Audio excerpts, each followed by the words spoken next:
Hello and welcome to the Connection Audit. We are your hosts, Kirsten and Blake. We'll be taking a clear-eyed look at modern relationships, what's changed, what's broken, and what truly helps people connect. We'll explore ethical non-monogamy, or E&M for short, in a balanced and non-judgmental way. We'll cover consent, boundaries, communication, the fear of rejection, and how to handle feelings with skills most of us were never taught. And we'll share how the Blossom Society is building a platform where education comes before access, putting women at the heart of the garden. While TBS focuses on the E&M community where women are sovereign, the support and guidance being designed is for anyone who wants to connect and maintain a healthy, honest relationship with tools to build strong, deep roots. So if you're done with chaos and ready for clarity, you're in the right place. Here's what we'll do. In each episode, we run an audit not of people, but of patterns, the stuff that quietly shapes how we date, love, and relate. First, we audit the culture, the norms, the myths, the incentives, and the unspoken rules that keep everyone performing and nobody actually connecting. Then we audit the behavior, what shows up in messages, in boundaries, in conflict, and in consent. The micro choices that either build trust or erode it. And finally, we audit the solution, practical tools you can actually use, clearer language, better agreements, stronger repair, and the kind of emotional skills that should have been taught years ago. We'll be respectful, we'll be honest, we'll keep it human. Yeah. And yes, there may be the occasional gentle laugh, because sometimes the only thing more exhausting than modern dating is pretending it isn't exhausting. No shaming, no grandstanding, just clarity, standards, and a way forward, whether you're exploring E&M, rebuilding trust, or simply trying to do love with more integrity. Right, so today we are focusing on a dynamic that is quietly unfolding in thousands of homes right now. And it's the intersection of two very distinct things. Yeah. It's the exhausting, often entirely silent reality of, well, what we call survival mode relationships. Yeah. Particularly for those who are co-parenting. And then you have this southern hopeful curiosity around ethical non-monogamy. Which is a dynamic we are seeing with increasing frequency. And we really want to explore what happens when people view opening up a relationship as a resuscitation tool rather than an evolution. Exactly. Because when a couple is drifting, when the silence in the living room has become just heavy and suffocating, reaching for something entirely new feels incredibly compelling. It genuinely does. And to anyone listening right now, I want to set a tone of absolute compassion here from the very start. Because if you are sitting on your sofa tonight and you are in that survival mode, yeah. If you are just exhausted to your bones, if you're co-parenting more than you are connecting, if you find yourself, scrolling on your phone at 9 o'clock at night because looking up and trying to bridge the gap with the person sitting 2 feet away feels like climbing a mountain, well, that is a profoundly human experience. It really is. It's so common. Modern connection is exhausting. Yeah. Life is relentless. And it is completely understandable to seek a lifeline when your relationship feels like it's drifting into silence. There's absolutely zero judgment here. None at all.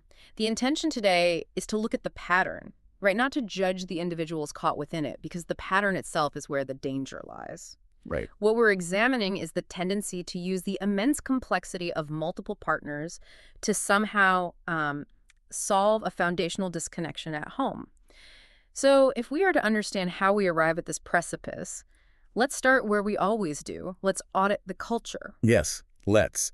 Because when we audit the cultural norms surrounding long-term relationships, the very first thing we have to dismantle is the myth of the everything partner. Oh, absolutely, the everything partner. It's this relatively new and frankly completely unmanageable model that quietly dictates how we measure the success or failure of our relationships. Yeah. Society sells us through every rom-com, every novel, and every societal expectation that one single person must meet every conceivable need we have. And the historical shift here is staggering when you pause to look at it. If we rewind even just 150 years, marriage or long-term partnership was primarily an economic institution. Right, a community structure. Exactly. You had a village, you had an aunt who helped with the child rearing, you had a neighbor you confided your deepest fears to, a broader community for intellectual stimulation, and a spouse who was essentially your co-manager in the business of survival. Spot on.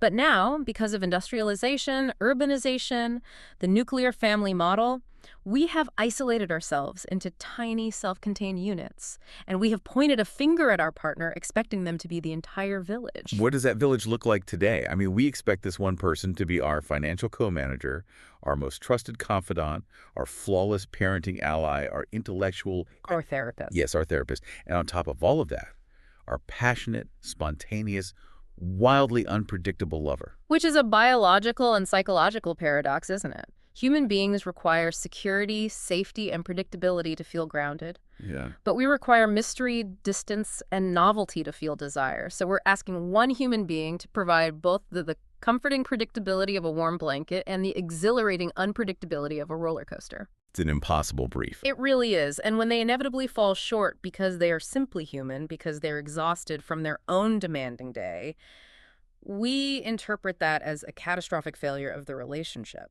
That's the crux of it right there. We feel disconnected, unfulfilled, and we quietly carry this heavy sense that something has gone terribly wrong. Yeah. If you are listening to this and you have ever looked at your partner while they are, I don't know, folding laundry and thought, is this it? Is this all there is? That is the cultural script of the everything partner weighing you down. Yeah. You're asking why this person folding socks isn't currently fulfilling your need for thrilling romantic novelty. Right. And compounding that internal suffocating pressure is the sheer noise of modern dating. Whoa, the noise. We live in a culture that has made connection highly transactional and hypervisible. We're surrounded by apps, platforms, and social media ecosystems that promise instant closeness. But they don't deliver it, do they? Not at all. If we look at the neurological reality of what those platforms deliver, it isn't closeness. It is a very specific type of fatigue. Because it creates the illusion of infinite choice. When you are sitting in that quiet, disconnected living room we talked about, the culture whispers to you that excitement, validation, and a rush of dopamine are just a swipe away. Yeah, exactly. It completely fosters a culture of instant gratification versus cultivated intimacy. Precisely. And cultivated intimacy requires the slow, often unglamorous release of oxytocin, the bonding hormone. Right. It's built over thousands of tiny, consistent interactions. But modern culture has addicted us to dopamine, the hormone of anticipation and novelty. Yeah, the shiny new thing. Exactly. So when a relationship settles into the necessary functional routines of long-term cohabitation, the dopamine naturally drops. The culture tells us that this drop means the love is dead and that we must immediately seek a new dopamine source to feel alive again. Which brings us to the profound misconception of ethical non-monogamy itself.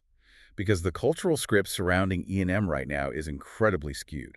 It really is. It is almost always framed in mainstream media as a rebellion, a bit of shock value, or the ultimate escape hatch. Society loves to position it as a quick, radical fix for a sexless, tired, or suffocating relationship. Yeah, it's treated as a spectacle rather than a highly disciplined skill set. We see it in television dramas and casual conversations at dinner parties, this pervasive idea that if the spark has faded, you simply throw open the doors of your relationship and let new, vibrant energy flood in to save the day. Just magically fix everything. Exactly. But the reality is that ethical connection across multiple partners requires an immense amount of conscious, educated effort. It is not an escape from commitment. It's a massive expansion of it. Right. It requires a level of communication and emotional regulation that most monogamous couples haven't even begun to master. I think a lot of this stems from the immense cultural pressure on parents and long-term couples to maintain a flawless facade. Oh, the performative aspect. Yes. Think about the performative nature of modern parenthood. Yeah. You go to the school gates, you attend family gatherings, you post carefully curated photos online, and you project this impenetrable image of a unified, seamless partnership. Yeah. But behind closed doors, the weight of the logistics, the endless cycle of laundry, the meal planning, the invisible mental load it leaves couples hollowed out. And because they are hollowed out, they crave novelty. But they seek external novelty to fix internal distance because admitting the internal distance to themselves or to each other feels like an admission of failure. Yeah. Culture tells us a relationship is a house. And if the foundation is cracking, if the floorboards are rotting and the roof is leaking, the cultural script right now suggests that the best solution is to build a flashy new extension. Let me challenge that analogy for a moment, though. Yeah. Because if I am listening to this and I am feeling that immense pressure of the cracking foundation, couldn't I argue that building the extension actually takes the pressure off the main house? Okay, I see where you're going. Like if I outsource my need for romantic thrill and sexual novelty to a new partner, doesn't that make me a more patient, relaxed, and fulfilled co-parent at home? Why doesn't that work? It's a completely logical question, and it is exactly why the trap is so alluring. But the flaw in that logic lies in the mechanics of how a house or a relationship is actually built. Right. An extension doesn't float in midair. It has to be tied into the existing structure. It requires the original foundation to bear the new weight. Oh, yes. If you bring a third person into your dynamic, you are not simply outsourcing a need, you are adding a massive new load of logistical and emotional complexity to your existing communication structures. And if those structures are already failing? Exactly. If your current communication structure cannot handle a calm discussion about the household budget without descending into passive aggression, it will absolutely collapse under the weight of navigating jealousy, scheduling multiple partners, and discussing sexual health boundaries. Right. You cannot attach a new wing to a crumbling wall. The wall will come down and it will take the new extension with it. That makes perfect sense. The original structure has to be load-bearing. Exactly. So if we move from these broad cultural myths, the impossible everything partner, the dopamine addiction of modern dating, the illusion of the quick fix extension into the actual day-to-day realities of couples living under these pressures, we have to audit the behavior. Yeah. What does this actually look like in practice when the doors are closed? Well, it looks like the survival mode reality. When we audit the behavior of couples who have drifted into merely co-parenting or existing as roommates, there are very specific observable markers. Yes. And it is vital to understand that it rarely looks like dramatic screaming arguments. It's much more insidious than that. It is the slow, quiet, glacial erosion of intimacy. The primary marker, without a doubt, is sheer bone-deep exhaustion. Yeah. It is the physiological toll of carrying the mental load of a household. And from that exhaustion, you see the second marker. Frequent, low-level The conflict. bickering. Exactly. It's the bickering over how the dishwasher is loaded, or who forgot to take the recycling out, or the tone of voice used when asking about dinner. And we have to unpack why that happens, because the argument about the dishwasher is never actually about the dishwasher. No, never. It is a proxy war. When a partner sighs heavily and aggressively reorganizes the plates you just put in, they aren't communicating about ceramic. Right. What is happening neurologically is that their stress hormones, their cortisol levels are peaking and they feel entirely unsupported. They're using the dishwasher as a safe, tangible battleground to express a much deeper, terrifying question. Do you even see me anymore? Yeah. Do you value my contribution? Am I entirely alone in this? Yes. It is a cry for connection disguised as criticism. And because it is delivered as criticism, the other partner's nervous system perceives it as a threat, and they become defensive or avoidant. Exactly. And that leads to the third and perhaps most heartbreaking marker, the profound silence. The silence where conversation used to be. I mean, think back to the beginning of a relationship. You used to sit in a pub or on the floor of a tiny flat and talk for hours. Oh, absolutely. You discussed your philosophies, your childhoods, your absurd theories about the world. You had an endless curiosity about the landscape of each other's minds. And then what happened? In survival mode, that curiosity vanishes. The conversation becomes entirely administrative. Did you pick up the milk? What time is football practice? Has the electricity bill been paid? You stop being lovers and you become project managers of a household. And crucially, when couples in this administrative, exhausted state begin considering ethical non-monogamy, you often find a very specific behavioral marker. Yeah. One partner is usually enthusiastically deriding the idea, presenting it as a grand solution, while the other partner is hesitant, quiet, and ultimately goes along with it out of a deep-seated fear of losing the relationship entirely. Which is a terrifying precipice. This is where we see the incredibly risky behavior of using E&M as a sticking plaster. There's this fantasy, fueled by that dopamine craving we discussed, that E&M will act as a marital aid, that bringing in someone new with all their shiny, uncomplicated new energy will magically reignite the sex life at home and bridge the emotional gap between the co-parents. But the reality is... The absolute unavoidable truth we see time and time again is that E&M is not a resuscitation tool. It is an amplifier. I really want us to pause and sit with that concept. It is an amplifier. Because if we don't understand that, we can't understand the damage that follows. It's the golden rule of opening up. If your baseline relationship is communicative, secure, joyful, and deeply respectful, introducing the complexity of E&M can amplify that joy and connection. Yeah. You have the emotional bandwidth to celebrate each other's autonomy. But if your baseline is resentful, avoidant, exhausted, or disconnected, introducing third parties simply spotlights the dysfunction. Exactly. It takes the tiny hairline fractures in your foundation and puts them under a massive magnifying glass. And worse, it does so in public, and it involves other people's hearts and feelings. Which leads us directly into the ethical implications. Yeah. We have to talk about the duty of care. Yes. Because when exhausted couples seek excitement without doing the internal foundational work first, they unintentionally treat other people as tools for their own repair. Yes. They treat single women or single men or even other couples as utilities.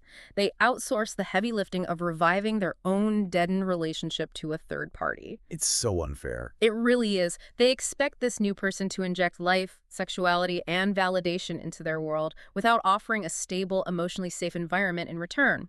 This lacks fundamental integrity. It harms the broader community of people who are practicing E&M thoughtfully, and it creates a long trail of emotional collateral damage. It really is a form of emotional consumption.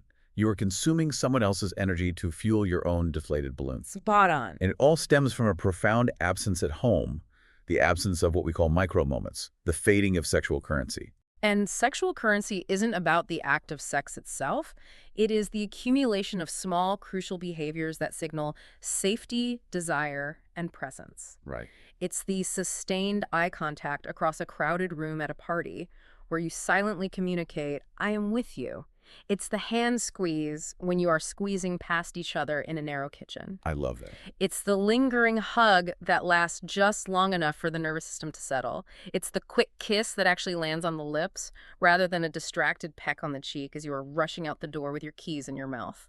These micro moments are the glue of connection. They're the tiny daily deposits into the emotional bank account. Yeah. When they vanish, the account is overdrawn and the relationship becomes entirely administrative. And if we extrapolate that lack of micro moments, we can clearly see why making the leap into ethical non-monogamy from a place of survival mode is entirely disconnected from reality. Absolutely. Think about the mechanics of E&M. It requires an extraordinary, almost superhuman level of communication. It requires you to articulate highly complex boundaries. It requires you to sit with your own jealousy, process it, and communicate it without blaming your partner. Yeah. It requires you to manage intricate scheduling without making anyone feel secondary or neglected. It requires you constantly checking in on each other's emotional state. Exactly. So the question becomes, if you cannot manage a 20-minute conversation over dinner without retreating to your phones, if you cannot ask your partner for help with the laundry without it turning into a multi-day Cold War, Yeah. how on earth are you going to navigate the emotional logistics of your partner coming home from a date with someone else? You can't. The system crashes. But let me play devil's advocate here, because I think it is vital we keep this grounded in empathy. Okay. Isn't it just profoundly human to crave that spark? Mm. When you are drowning in the logistics, when you haven't slept properly in 3 years because of the kids, when you feel entirely invisible, reaching for a lifeline of excitement makes total sense. Yeah, of course it does. If someone is listening to this and feeling a deep sense of shame because they have been daydreaming about an affair or heavily pushing their partner to open up the relationship, how do we hold space for that craving without validating the destructive behavior that might follow? It is profoundly human. And we do not shame the craving for a single second. The desire to feel seen, to feel desired, to feel that rush of electricity in your veins, that is a beautiful, natural, biological impulse. Right. You are not broken for wanting to feel alive. We hold space for that by deeply validating the need. The need is real and important. But we protect the individuals, the couple, and the broader community by requiring behavioral proof of intent before adding complexity. And what does behavioral proof of intent look like? It means demonstrating that you are willing to do the work. You don't prove your readiness for a marathon by simply paying the entry fee and showing up at the starting line in brand new shoes. Right, you'd collapse. Exactly. You prove it by demonstrating that you can run a mile consistently in the rain on a Tuesday morning without injury. We are asking for proof of foundational connection before we open the door to external complexity. We are asking couples to show that they can generate warmth between themselves before they invite anyone else to sit by their fire. Which brings us perfectly to the third part of our process. We've audited the culture that sets the trap, and we've audited the behavior that springs it. Now, we must audit the solution, Yeah. because clarity and high standards are wonderful, but without practical, actionable tools, they just remain abstract theories. This is where the philosophy of the Blossom Society, or TBS, becomes highly practical and structurally unique. The entire ecosystem of TBS is built on a solution-oriented philosophy. Education precedes engagement. Right. It's a coaching-led platform. It is not an unmoderated hookup site where people simply create a profile and are unleashed upon each other. It is built on 3 immovable core pillars: self-knowledge, mutual respect, and growth through guidance. And to understand how this practically operates, we use the garden metaphor. The structure of TBS is highly intentional and deeply protective. Single women are the heart of the garden. Yes. They set the culture of respect. The entire environment is engineered to ensure they have the voice, the safety, and the absolute sovereignty to explore on their own terms, free from the aggressive transactional noise of standard dating apps. And to protect that environment, single men must use what we call the tool shed. Before they are allowed to freely roam the garden, they must spend time here. Which is brilliant. Yeah, this is where they learn etiquette, emotional maturity, and the foundational principles of ethical connection. We're combating the societal conditioning that often tells men they do not need to cultivate emotional literacy. Spot on. In the tool shed, they are invited to learn first and participate second. Only when respect, reliability, and emotional regulation are proven do they gain deeper access to the community. And then we have the couples. Couples enter the couple's vestibule. This space provides structure, communication frameworks, and emotional literacy training designed specifically for 2 people operating as a unit. Yeah. But for the couples we are discussing today, those who are arriving in pure survival mode, hoping that E&M will be the magic wand that fixes the silence, Yeah. we have a very specific, deeply compassionate pathway. It is called the couples re-meet strategy. The re-meet strategy involves a hard gate. This is crucial.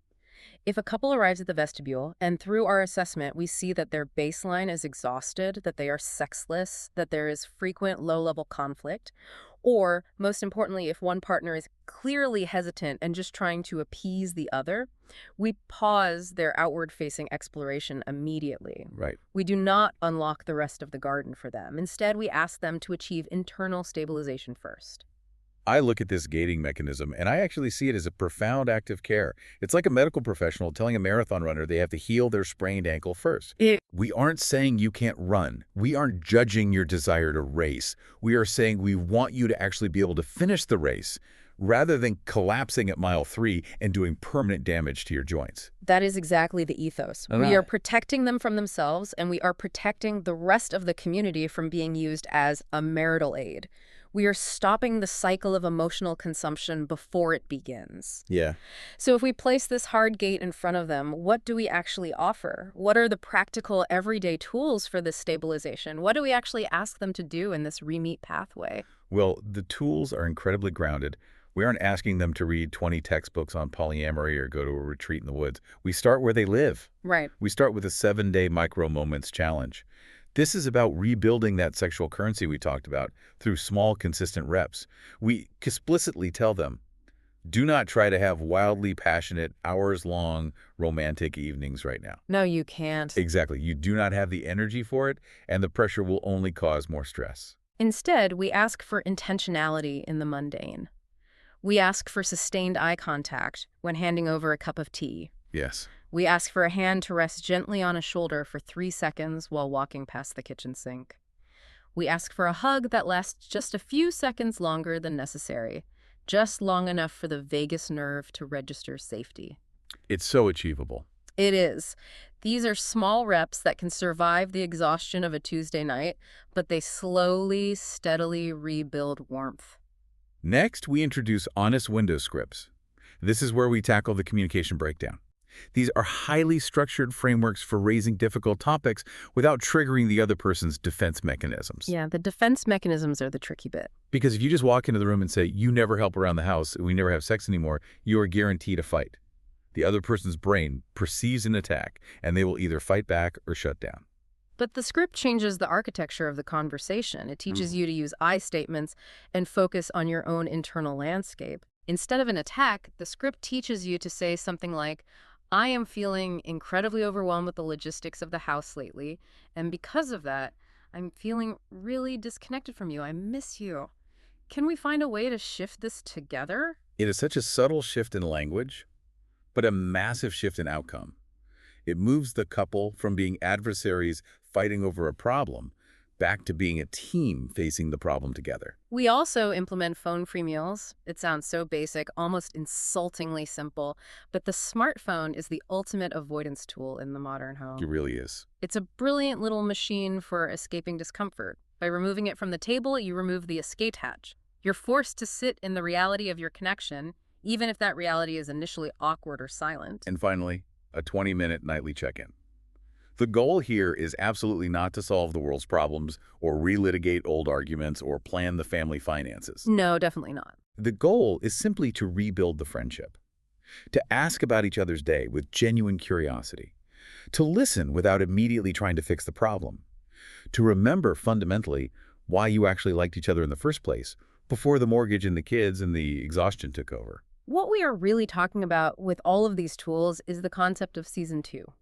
Season 2, I love this. Yeah, because there is this pervasive, dangerous nostalgia in long-term relationships where people desperately want to go back to how they were when they first met. They want the carefree, unburdened energy of their 20s.